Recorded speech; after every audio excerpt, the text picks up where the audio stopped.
Assalamualaikum warahmatullahi wabarakatuh. Selamat pagi. Perkenalkan nama saya Tri Hadnisa Handimuswana, NPM 2531139. Mata kuliah Pendidikan Agama Islam. Di sini saya akan menjelaskan memahami peristiwa Isra dan Mi'raj. Di sini saya akan menjelaskan pengertian Isra dan Mi'raj terlebih dahulu. Isra dan Mi'raj adalah dua peristiwa besar yang dialami oleh Nabi Muhammad SAW dalam satu malam, di mana Isra merupakan perjalanan malam beliau dari Masjidil Haram di Mekah menuju Masjidil Aqsa di Palestina dengan bimbingan malaikat Jibril, sedangkan Mi'raj adalah perjalanan Nabi dari Masjidil Aqsa naik menembus lapisan-lapisan langit hingga menembus lapisan-lapisan langit hingga mencapai Sidratul Muntaha untuk menerima berbagai wahyu dari pemerintah, termasuk kewajiban salat bagi umat Islam. Peristiwa Isra dimulai ketika Nabi Muhammad SAW bertolak dari Masjidil Haram pada malam hari, lalu melakukan perjalanan menuju Masjidil Aqsa.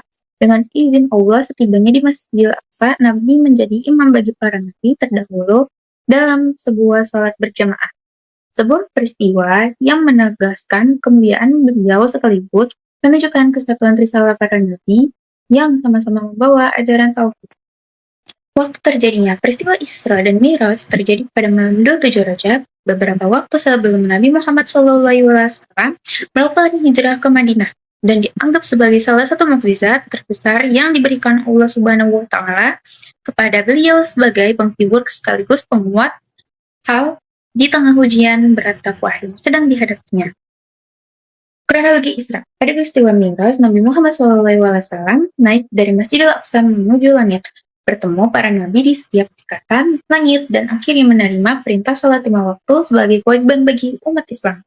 Kronologi Mi'raj. Dalam peristiwa Mi'raj, Nabi Muhammad SAW diangkat dari Masjidil Aqsa menuju langit, bertemu para nabi setiap lapisan langit, hingga akhirnya menerima perintah sholat 5 waktu yang menjadi kewajiban utama bagi seluruh umat Islam.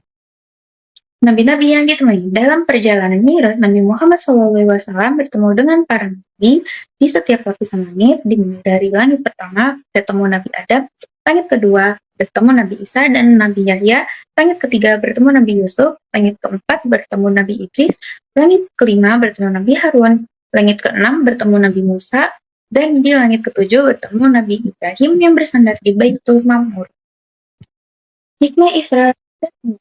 Peristiwa Isra dan Mi'raj mengajarkan bahwa cuma di antaranya menguatkan iman kepada Allah Subhanahu wa Ta'ala, menegaskan pentingnya sholat sebagai ibadah utama, menunjukkan kemuliaan Nabi Muhammad SAW sebagai utusan pilihan, serta memberikan teladan tentang kesabaran dan keteguhan dalam menghadapi berbagai ujian kehidupan. Kesimpulannya, peristiwa Isra dan Mi'raj merupakan perjalanan spiritual luar biasa yang menunjukkan kebesaran Allah Subhanahu wa Ta'ala, memuliakan Nabi Muhammad SAW, serta membawakan perintah sholat sebagai kewajiban utama bagi umat Islam. Sehingga peristiwa ini menjadi pengingat bagi umat untuk selalu mengingatkan keimanan dan ketaatan kepada Allah. Itu yang bisa dapat saya jelaskan. Saya ucapkan terima kasih. Wassalamualaikum warahmatullahi wabarakatuh.